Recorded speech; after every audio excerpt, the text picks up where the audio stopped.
on part tous de cette base-là. On se dit qu'en fait, l'état dans lequel on vit dans ce cycle de passion, c'est normalement l'état qu'on devrait vivre tout le temps en couple. Tout devrait être parfait. Et c'est là que tout se crée, en fait. AVS avec Philippe Robichon.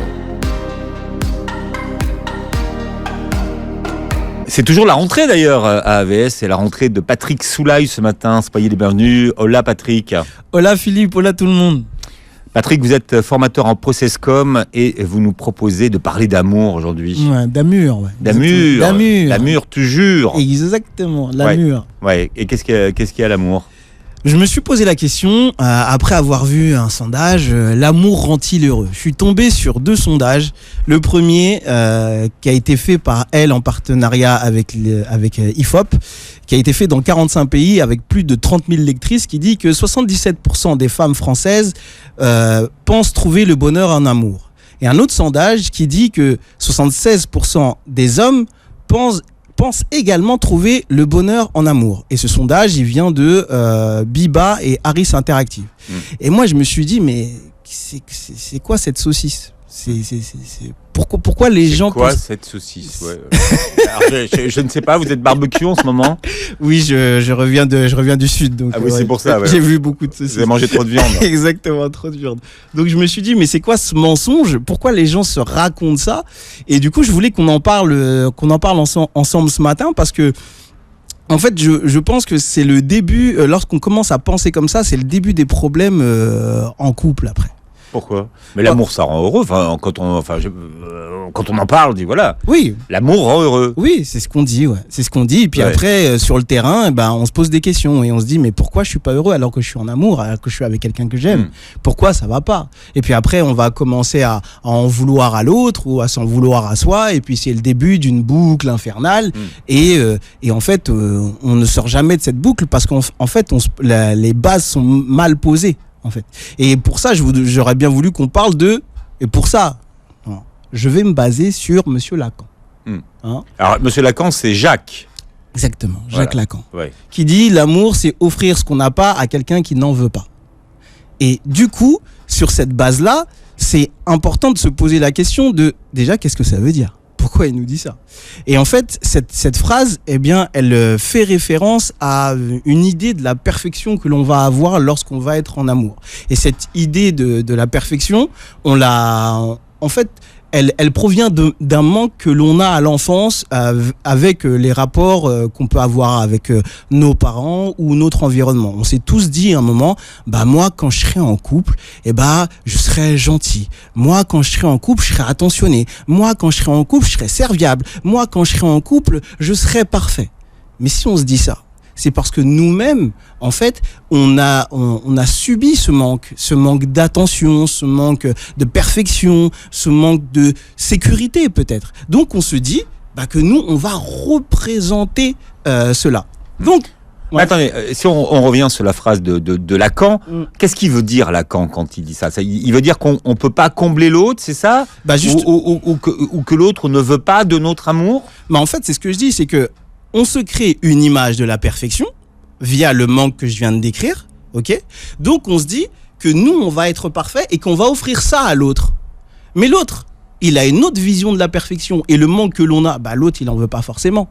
Par exemple, si je dis, ok, moi, je vais être attentionné, ok ? Je vais dans ma vision idéale du couple, c'est faut être attentionné, faut faire attention à l'autre, quoi d'autre, faut que je sois toujours là pour mon conjoint ou ma conjointe. Au début, ça va marcher parce que l'autre va se dire OK, c'est bien, moi aussi je suis dans le truc. Et à un moment donné, quand le cycle qu'on appelle de passion où tout est bien, tout est rose et où on voit aucun défaut, là on va se dire non mais en fait l'attention va se transformer en peut-être en pression. Non mais arrête de vouloir savoir tout ce que je fais. Non mais en fait arrête de surveiller ce que je fais. À un moment donné, cette attention ou cette perfection qu'on recherche, ça va déplaire à l'autre. L'autre n'a pas vécu la même chose à l'enfance et donc du coup n'est pas dans cette recherche-là. Donc c'est offrir ce qu'on n'a pas, le manque que l'on n'a pas eu, à quelqu'un qui n'en veut pas. Parce que lui, il n'a pas vécu aussi la même chose. Il va te proposer autre chose. Donc c'est pour ça que Lacan nous dit ça. Donc pourquoi je veux qu'on parle de cette phrase ? C'est parce que cette phrase, en fait, pour moi, elle est vraiment réelle. Parce qu'au début, comme je le disais, tout va bien. On est heureux, tout se passe bien, et cette version idéale qu'on a à l'enfance du couple, eh bien, on la vit pour de vrai. On la vit pour de vrai, et du coup, l'autre rentre dans le moule. Alors, il y a aussi une question chimique. Au début, quand on est amoureux, on déclenche des hormones, et notamment la fameuse endorphine. Donc, c'est pas une illusion. On baigne dans un bain hormonal qui fait qu'on est bien, c'est magique. Ouais. Tout glisse. Ouais, c'est ce qu'on dit. On est bien, c'est magique. Moi, je vous dirais plus, on est bien et on s'oublie. C'est-à-dire que cette endorphine nous fait oublier ce que l'on n'aime pas chez l'autre. Donc, on est bien. Et on oublie, on ne se rend pas compte des mauvais côtés. D'ailleurs, elle nous enfume, c'est ça que vous voulez dire. Exactement, elle nous enfume. L'endorphine, qui est l'hormone du plaisir, nous enfume. Nous enfume, c'est-à-dire que à ce moment-là, si on pouvait faire une équation du couple, ça fait 1 + 1 est égal 1. C'est-à-dire que on oublie une partie de qui on est, l'autre oublie une partie de qui il est pour former qu'une seule personne. Alors qu'en fait, on est 2 personnes distinctes. Donc oui, il y a un côté chimique, mais ce côté chimique fait qu'on oublie une partie de nous, en fait. Et c'est le début des problèmes. C'est pour ça que, pour moi, c'était important que l'on parle de ce thème-là, parce que on part tous de cette base-là.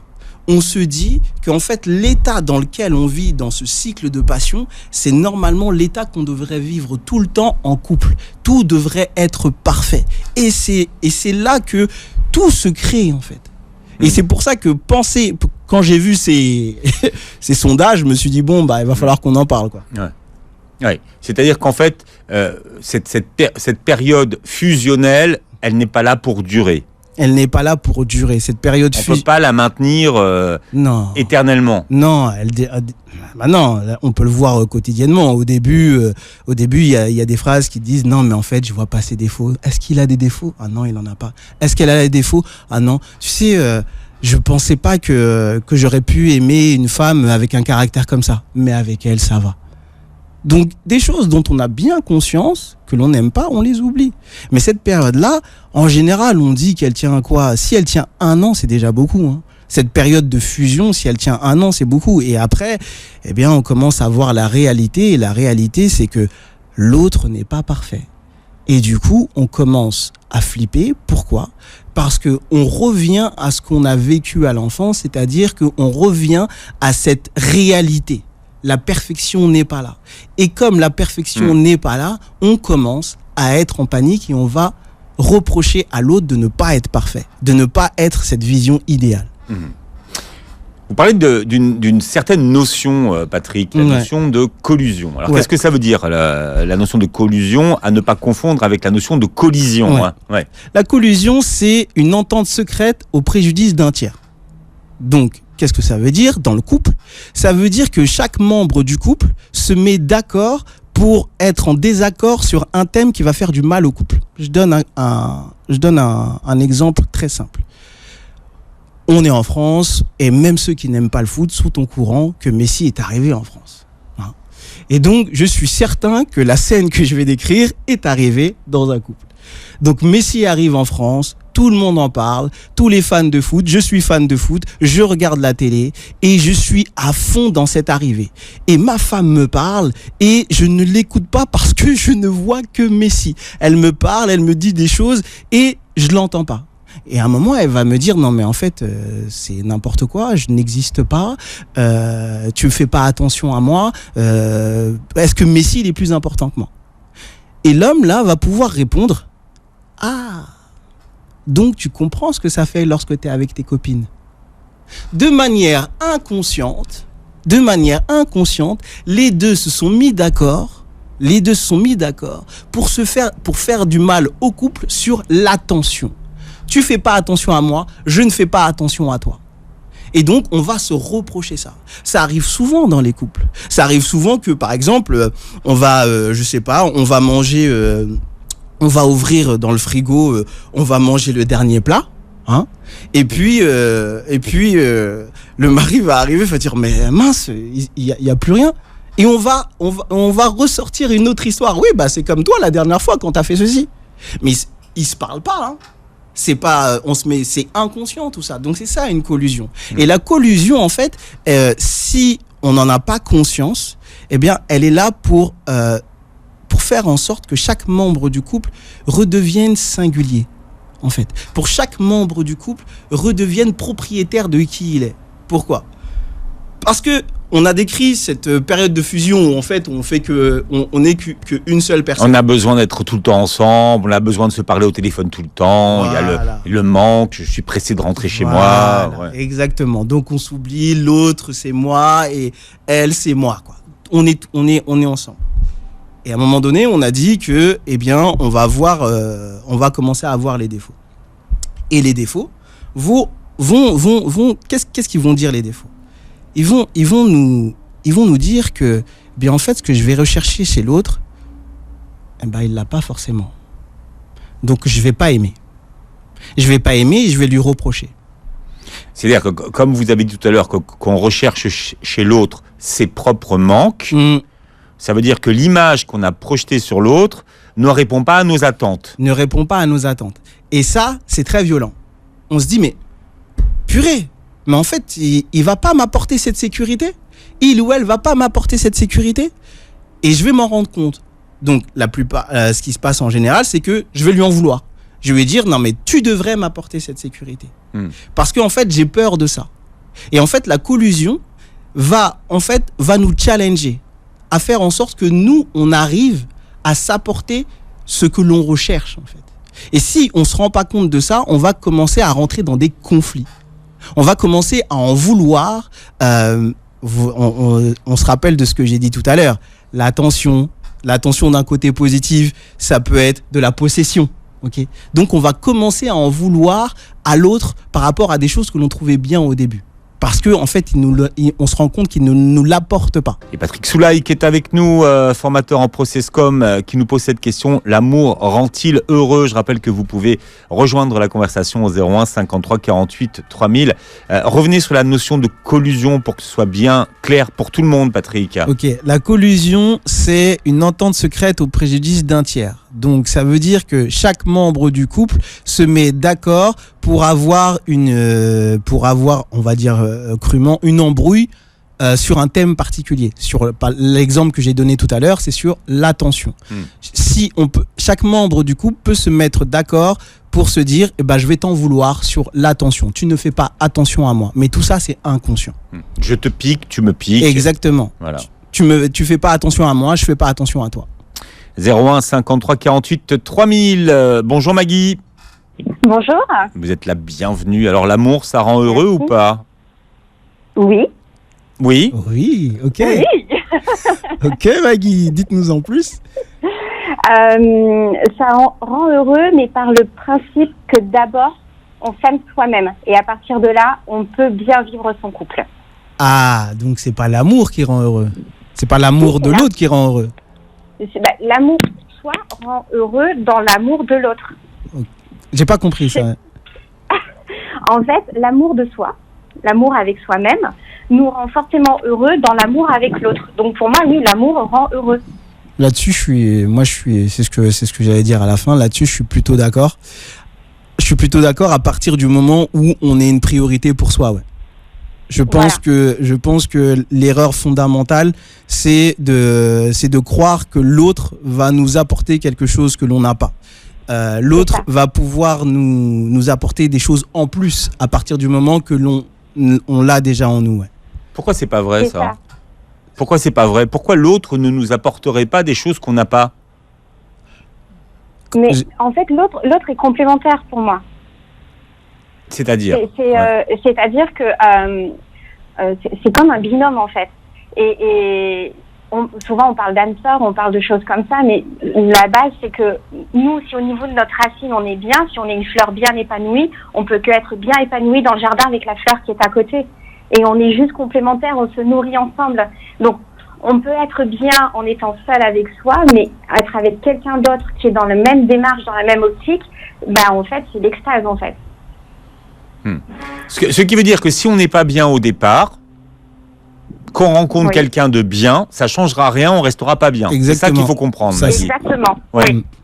Ça changera rien du tout parce qu'en fait, on sera même pas en capacité de pouvoir comprendre, accepter, accueillir ce que l'autre va nous apporter. Alors que si on est bien avec soi-même, eh bien ce que l'autre va nous apporter va décupler en fait ce qu'on va ressentir. Mais au début, c'est un travail que l'on doit faire d'abord pour soi. C'est pour ça que je suis parti de ce sondage qui parle pas du tout de ça, qui est comme un vœu pieux, qui est de dire l'autre va nous apporter l'amour. Alors qu'en fait, c'est vraiment une relation. L'amour, c'est d'abord une relation avec soi. C'est pour ça qu'au début de l'émission, on parle du manque et de l'idéal que l'on a vis-à-vis de soi-même, qui est à l'enfance et qui résonne sur le fait de maman ou papa, apporte-moi des choses que je n'ai pas. Et après, on est toujours à la recherche de ce manque et en fait, nous-mêmes, on ne sait pas comment le gérer, on ne sait pas le cultiver. Donc, si on ne sait pas le cultiver, on ne sait pas s'en servir. Et d'où la naissance des conflits après dans les couples. Voilà, parce exactement, Maggie. On n'a pas ce que l'autre attend, parce que nous, on attend de l'autre, on l'a pas, mais c'est juste qu'il ne doit pas faire à notre place, en fait. On doit juste vivre ensemble, avancer ensemble. On doit vivre ensemble et avancer ensemble pour créer une entité qui est le couple. C'est-à-dire que, pour moi, la bonne formule du couple, c'est 1 + 1 est égal 3. C'est-à-dire, je suis une personne, elle est quelqu'un d'autre, ou il est quelqu'un d'autre. Et nous deux, on forme une troisième entité. Et on peut le voir dans des couples qui sont on va dire, qui sont sains et qui fonctionnent bien. Eh bien, ils vont être d'une manière seule. Et en couple, ils vont se mettre des règles ou des manières de se comporter qui va être différentes, mais pour le couple. Donc, c'est encore autre chose. Maggie, vous êtes en couple ? Alors, je suis séparée depuis peu. Mais parce que j'avais compris cette notion que mon compagnon n'avait pas compris. Et j'étais le résumé de sa vie. Et je ne pouvais pas être le résumé de sa vie. C'est-à-dire le résumé de sa vie. En tout cas, je ne sais pas ce que ça veut dire, mais j'aime l'expression. Ouais.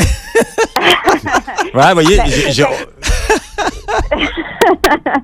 C'est-à-dire que quand je dis j'étais le résumé de sa vie, c'est que sa vie, c'était son travail et moi. Et je passais même avant son travail.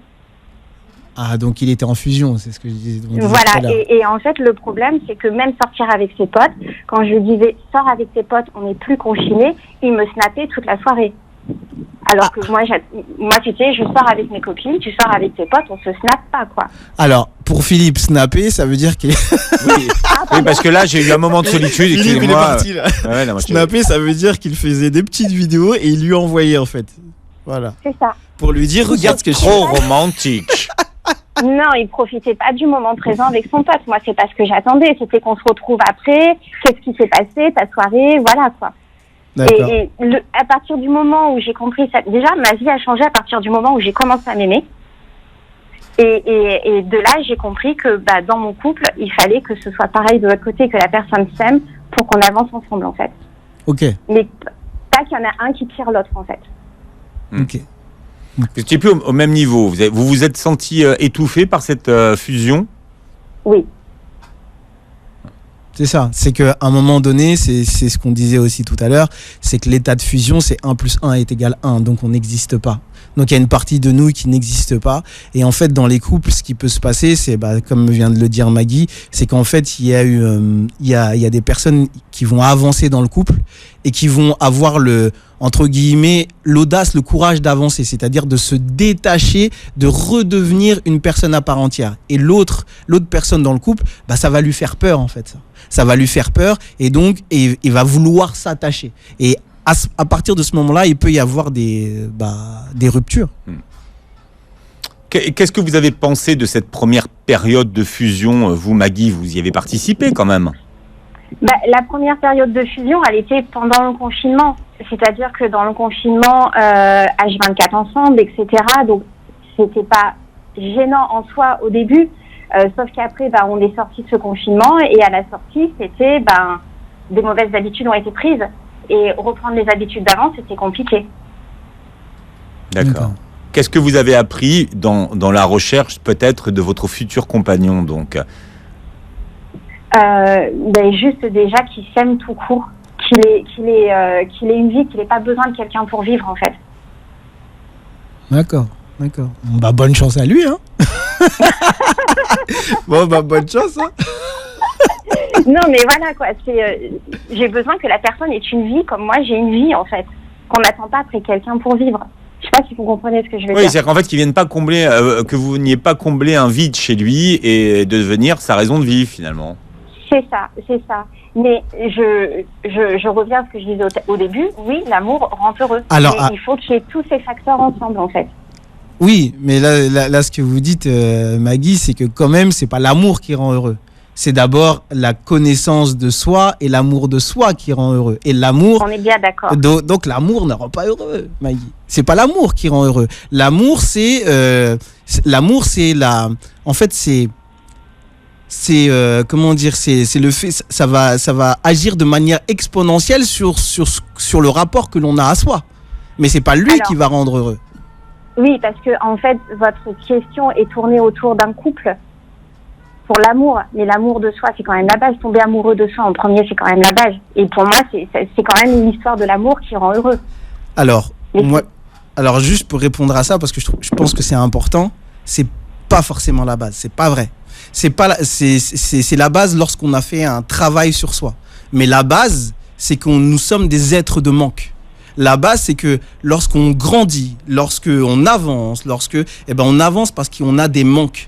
Et après, on a un travail à faire qui est inverse. Mais la base, c'est qu'on avance parce qu'on a des manques. Si par exemple, on a des vocations ou qu'on veut faire des choses, c'est parce qu'il nous manque quelque chose. Et ça, c'est le premier step. Et le deuxième step, c'est de se dire, ok, est-ce que je vais continuer à me traiter ou à parler de moi comme si je parlais à un ennemi? Mais ça, c'est le deuxième step. Et quand je dis c'est pas la base, c'est parce que en réalité, c'est pas ce qui se passe. Dans un monde parfait, ce serait la base. Mais en réalité, c'est pas ce qui se passe. Parce que si on dit que c'est la base, on va avoir plusieurs auditeurs et plusieurs personnes qui vont se dire « Oh, mais moi, j'y arrive pas. Comment ça se fait ?» Non, en fait, c'est pas de votre faute. En fait, on grandit et on évolue avec du manque. Et l'autre n'est pas là pour combler ses manques, si j'ai compris. Exactement. C'est ça. Il n'est pas là, c'est pas son rôle, en fait. Pensez que quelqu'un dont vous allez être amoureux va venir combler vos manques, eh bien, c'est pas la bonne équation. C'est pas la bonne équation et on sera déçu, c'est sûr. Et on se déçoit toujours soi-même parce qu'on attend quelque chose, mais la déception, elle vient de nous-mêmes à la base. C'est-à-dire que on s'est imaginé quelque chose, mais on n'a pas eu ce qu'on s'est imaginé, mais c'est parce qu'on s'est fait notre monde, notre film dans notre tête. Exactement. Donc la déception, on se la provoque tout seul en fait quelque part. Exactement. Oui, on a projeté sur l'autre une image de quelqu'un qui n'est pas. Exactement. C'est ça. Et lui, il n'a rien demandé. Voilà, c'est offrir ce qu'on n'a pas à quelqu'un qui n'en veut pas. Voilà, je vous le dis en connaissance de cause parce que avant c'était moi ou la personne avec qui je suis restée le plus longtemps, il était le résumé de ma vie. Donc vous voyez, j'ai été de l'autre côté de la barrière. Donc vous avez expérimenté la fusion. Voilà. C'est ça. Et aujourd'hui, je comprends pourquoi c'était dur pour lui à l'époque. Ok. Merci d'avoir été avec nous, Maggie, d'avoir partagé avec nous, échangé avec nous. Mais de rien. Et cette question qu'on vous pose jusqu'à 10h, l'amour rend-il heureux? Patrick Soulaille est avec nous, formateur en Processcom, des nouveautés à la rentrée, avec des tables maintenant, tous les mercredis, Patrick. Ouais, des Table Talk. Des Table Talk, c'est un rendez-vous hebdomadaire où en fait c'est un coaching de groupe, il y a 25 places et en fait toutes les semaines on va se rejoindre et en fait je vais coacher des gens en groupe sur toute l'année en fait. Sur toute l'année pour faire pour ancrer dans la réalité et en fait de pouvoir les accompagner sur une année entière sur leurs objectifs et pas les lâcher en fait. Voilà, alors après le boulot, à partir de 20h, c'est ça? Exactement, bon. 20h à 21h30, mais en général, ils me laissent jamais partir à 21h30, on finit à 22h. Comment on s'inscrit, Patrick? Soit sur le site patricksoulaille.fr, soit sur ma page Insta, Patrick Soulaille, c'est très simple. Bien, on nous écoute en Belgique, Patrick. Ouda est avec nous. Bonjour Ouda, bienvenue. Bonjour Philippe, bonjour Patrick, j'espère que vous allez bien. Super. Hola Ouda, ça va? Alors quand on parle de Belgique, vous êtes où en Belgique, Ouda? Alors, au cœur de la Belgique, à Bruxelles. Waouh. C'est vrai qu'il y a beaucoup d'auditeurs en Belgique, mais les Belges, il faut le dire, sont super réactifs. Énormément de conférences, beaucoup de choses qui se passent en Belgique. Ouais, moi je les adore. À chaque fois que j'y vais, je suis reçu, laisse tomber, c'est incroyable. Ils sont super marrants et en plus ils sont vifs et ils sont très demandeurs et en plus pertinents. J'aime beaucoup. Voilà, nous aussi, c'est un plaisir de t'accueillir, Patrick, franchement. Voilà. On a hâte pour la suite avec toi. Bon, Ouda, est-ce que vous avez une question à poser à Patrick? Oui, j'ai une question à poser, bien sûr. En fait, donc moi, je pars du principe qu'en fait, être heureux, c'est un état qu'on cultive tous les jours. Donc, ça vient de nous, ok? Donc, c'est à nous de mettre en place des moyens dans notre vie tous les jours pour maintenir cet état. Okay. Mais quand on rencontre quelqu'un, imaginons quelqu'un qui n'a pas fait ce travail-là, parce que c'est un travail, on va dire, de toute une vie, voilà, il faut se connaître, nanana. Imaginons qu'on n'ait pas fait ce travail-là, qu'on n'est pas conscient de nos mécanismes, etc., et qu'on ait rencontré quand même quelqu'un, et qu'on se sent heureux. Moi, je suis pas d'accord avec ça, mais j'ai rencontré des gens, voilà, qui me disent, oui, voilà, moi, je me sens heureux parce que j'ai rencontré quelqu'un, j'ai rencontré l'amour de ma vie. Est-ce qu'ils sont réellement heureux? Tu comprends ma question? Alors, est-ce que non, je suis pas sûr de comprendre. Est-ce que les gens qui n'ont pas fait de travail sur eux sont vraiment heureux en couple, c'est ça? Voilà, exactement. Eh ben, là, c'est... Mais est-ce que vous comprenez la question? Mais c'est ça. Est-ce que les gens... Je rigole, je taquine. Et moi, je suis rentré dans la sauce et j'ai plongé. Donc, est-ce que les gens qui sont heureux, qui se disent heureux en couple sans se rendre compte de ce qui se passe, sont réellement heureux? Et ben là, ça revient à parler de l'état de fusion où on s'oublie, Et en fait, cet état, il est temporaire. Donc, ils sont heureux. De manière en fait, ils sont vraiment heureux, mais pour une période, pour une courte durée en fait. Ils sont vraiment heureux et après ils vont découvrir qu'ils n'étaient pas vraiment heureux. Donc en fait, quand il y a des personnes, moi j'en rencontre beaucoup, des personnes qui disent ah mais moi je suis heureux, non mais Patrick ce que tu dis c'est n'importe quoi. Je réponds pas, je laisse parce que le temps en fait va faire son travail, et le temps, et on peut dire ce qu'on veut, mais à un moment donné en couple on a besoin d'exister, et lorsqu'on est dans cette phase de fusion où on n'existe plus, à un moment donné on va commencer à voir que le partenaire il est pas si parfait que ça, et à ce moment-là c'est là qu'on peut commencer à bosser en fait. Donc en fait ils sont heureux mais ils sont pas vraiment heureux, donc ils sont pas vraiment heureux. Ah non, ils sont heureux. Ils sont heureux quand on est un moment. Oui. Quand ils sont dans la phase de fusion, ils sont heureux. Et moi j'ai envie de dire c'est déjà ça de prix. Exactement. Voilà. Exactement, parce qu'il y en a qui vivent même pas ça. Et d'ailleurs, on a eu Maggie juste avant qui nous racontait que elle a fait un travail sur elle, et que elle a voulu sortir de cette période fusionnelle. Mais elle l'ayant vécu aussi, ils étaient heureux. Et il y a ce qu'on appelle les serial coupleurs, c'est ceux qui n'aiment que les débuts des histoires. Exactement, ouais. Et c'est pour ça qu'après ça les ennuie. Ils peuvent pas passer au cap au-delà de la fusion. Ouais, ils peuvent pas passer. En fait, c'est intéressant en plus de dire ça, parce qu'ils peuvent pas passer au cap au-delà de la fusion, parce que au-delà de la fusion, qu'est-ce qui se passe? On demande de grandir. Alors que la fusion, qu'est-ce que c'est? Si on reste symboliquement, si on reste attaché à sa maman ou à son papa. Et là, il n'y a pas de problème. Et là, en fait, lorsqu'on tu sors de cet état de fusion, on te demande de commencer à te débrouiller. Donc oui, ils sont heureux. Comme nous, on était heureux quand on est petit, on fait areux, on pleure, on a à manger, on a tout ce qu'on veut. Puis à un moment donné, on a envie de marcher tout seul, quoi. Ouda, vous êtes en couple? Non. Si je suis intrusif, vous me le dites. Non, pas si. J'adore la question, ils sont de nulle part. Et pourquoi alors? Est-ce que vous recherchez l'âme sœur ou pas? Non, pour l'instant, je recherche pas vraiment l'âme sœur. Du coup, ça devient intéressant, on vous entend plus. Donc vous recherchez pas vraiment l'âme sœur, et après? Non, j'ai dit que je ne cherchais pas vraiment l'âme sœur. D'ailleurs, je crois pas trop au concept. Mais je me dis que je dois d'abord taffer sur moi, comprendre un peu le mécanisme, les gérer, être heureux en fait d'abord toute seule avant d'être heureuse avec quelqu'un. Mais du coup c'est intéressant parce que vous dites je cherche pas vraiment l'âme sœur. Ça veut dire quoi vraiment? Ça veut dire que des fois quand il y a un petit clin d'œil on accepte le petit verre. Exactement, ça veut dire que je ne suis pas non plus complètement fermée s'il y a une opportunité. Mais voilà, c'est pas le plan. Vous laissez sa chance au produit, comme on dit.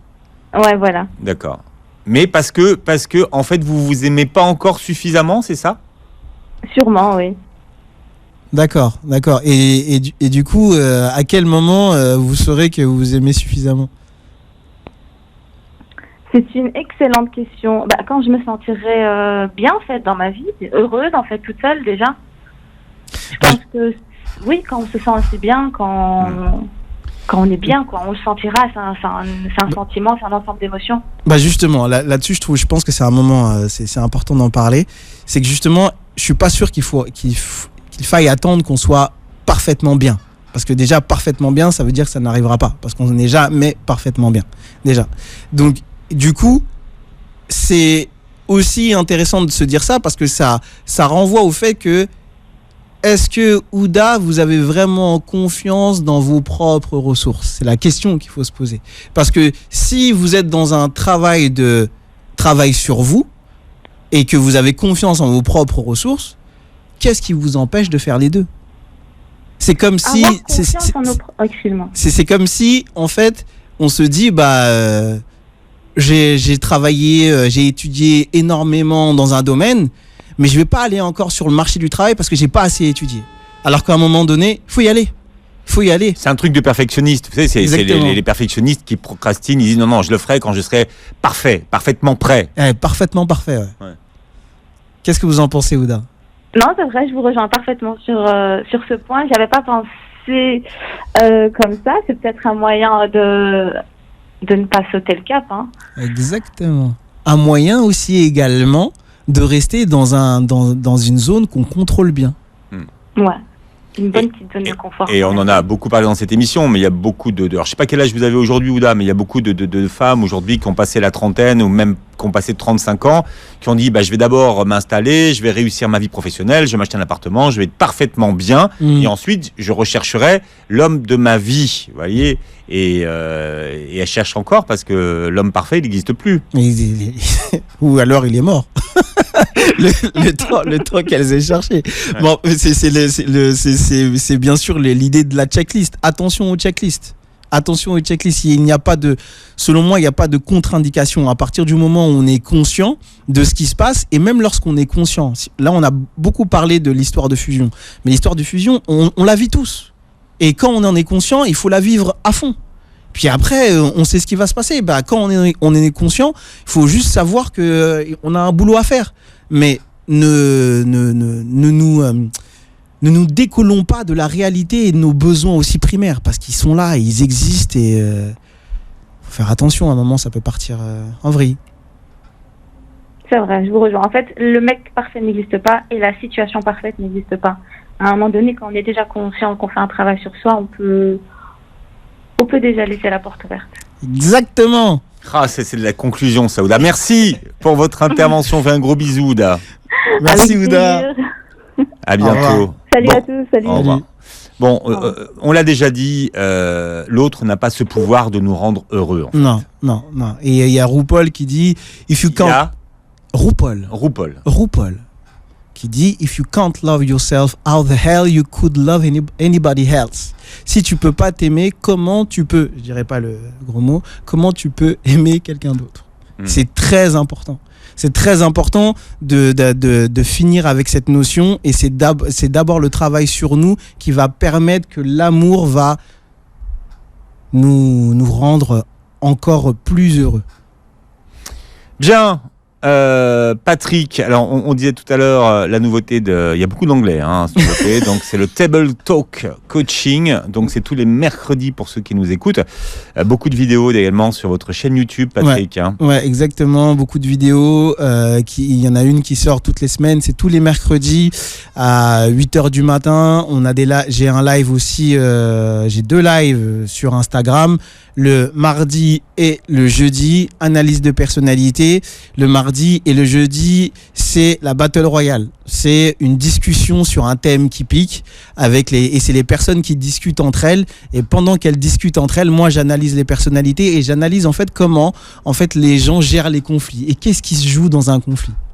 Voilà. Patrick Soulaïs sur Beurre FM. Je rappelle que vous pouvez réécouter l'émission en podcast sur beurrefm.net. Vous voulez rajouter quelque chose, Patrick? Non, d'accord. Et puis vous revoyez la vidéo sur YouTube. On pourra voir vos jolis tatouages, Patrick, sur la vidéo sur la chaîne YouTube de Beurre FM. Merci d'avoir été avec nous et passez une très belle journée santé sur Beurre FM.